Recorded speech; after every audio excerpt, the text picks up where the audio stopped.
welcome to another industry update. Let's get right into this.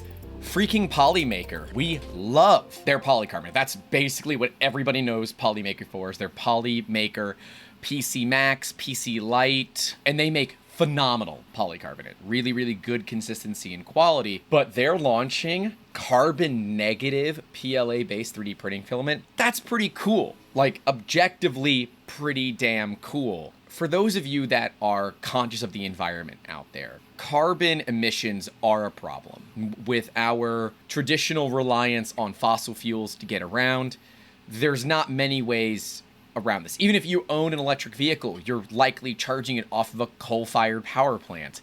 So having carbon negative stuff out there is pretty cool. And look, I'm not going to get into a discussion with any of you, one, because this is pre-recorded, but two, it ain't worth my damn time, about global warming, climate change, that kind of stuff. It's science. Deal with it. This is pretty damn cool. If you've used Polymaker filament, let us know in the comments. I'd love to know your experience with it. Good, bad, ugly, indifferent. That's useful for us to understand where this kind of thing sits. They've announced a PLA-based filament which boasts extra toughness and has less environmental impact. PLA-based. What exactly does that mean? Well, I'm honestly not certain. They don't have a lot of great SDS information available, so this is Polymaker's website. And cool, yep, we can shop now for the Polyterra, which is what they're calling it also. Honestly, love that name. That name is awesome. You know, and they're planting trees as part of the whole thing. I did a cursory inspection.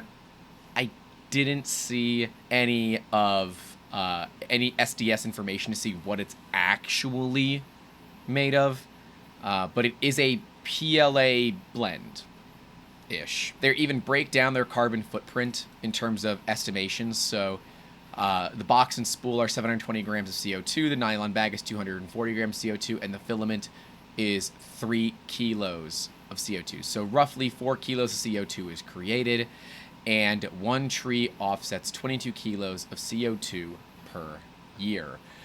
So they're going to basically plant trees to offset the carbon emissions of creating the filament, which is cool. And it does say, little asterisk, a tree takes around 10 years to arrive at the maturity where it will offset an average of 22 kilos per year. They are saying that it will degrade much faster, which is awesome. It showed expedited compostability when compared to a PLA sample, achieving 76.9% degradation after 45 days in the test conditions of 58 degrees centigrade plus or minus 2C at ambient humidity. 58C, stupid hot. That's generally what a composter does. And for it to be hardcore compostable too, that's great. Everyone's always said that, oh, PLA is biodegradable. Yes, it is. Under pristine perfect conditions, being 58C plus or minus 2 and 50% ambient humidity. That's pretty good for compost. But in Florida, we're going to hit a little higher ambient humidity because, you know, it's higher than that just stepping outside. It's like having a shower, but of your own sweat. This is awesome because not only is it carbon negative to do this, they're also making it incredibly easy to compost. So your support material, your failed prints don't end up just getting thrown away. This is something that can easily be composted and reused, which is super, super cool. And 76.9% degradation after 45 days, that's pretty damn good. So when you put it into a landfill, it's going to get better. Now, this article is from TCT. We love TCT. We've done some article reviews of them in the past. Let's head over to 3D printing industry because they're competitors, right? And at the end of the day, that's how this thing is going. They're reducing the plastic content by around 40%. That's how they're making it more economically friendly. So the spool is made of cardboard. The box is made of cardboard. As much possible is made out of cardboard because cardboard, we have a process to recycling this. There is a known way to do this. There is not really a good way of recycling 3D printed materials. And there are companies out there that do this.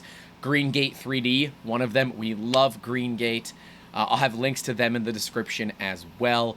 You can send them PETG, failures, support material, and all that, and they use it to recycle into new filament. which is pretty cool. And they've got some awesome colors.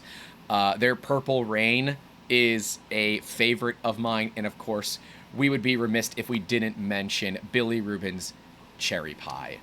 So they have some really awesome colors over there. Give them a look.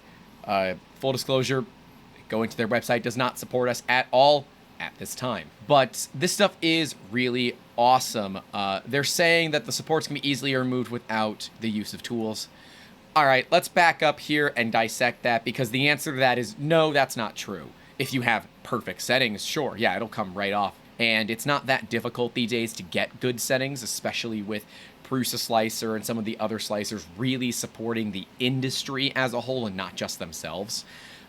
Getting good support material removal is great, but what you're seeing is the bottom of the part in this photo. You're not actually seeing where the support material is stuck to. So I'm gonna take some points from Gryffindor for that one. It's very cool. I love these spools. It's like a compressed cardboard. I think it's dope. I'm really excited to see what comes of Polyterra from Polymaker. We're gonna definitely have to order some here because I actually think they have a pretty decent lock on some of the colors that we use. Their Sunrise Orange is like dead on the orange we use at 3DM. The Lava Red is like dead on. And the teal, not enough blue, but the Sapphire Blue is a little bit too dark. But there's lots of colors to choose from. We're excited to see some prints come from it. And their website, of course, is really nice. And go figure, she's hard out of stock. Every color? No, hey, we got that weird teal. Yeah, literally, you getting that weird teal, you ain't getting anything. And I'm sure it'll be all over the internet as well. You'll be able to find it likely on Amazon too. But look at that, man. They're giving you all the nice...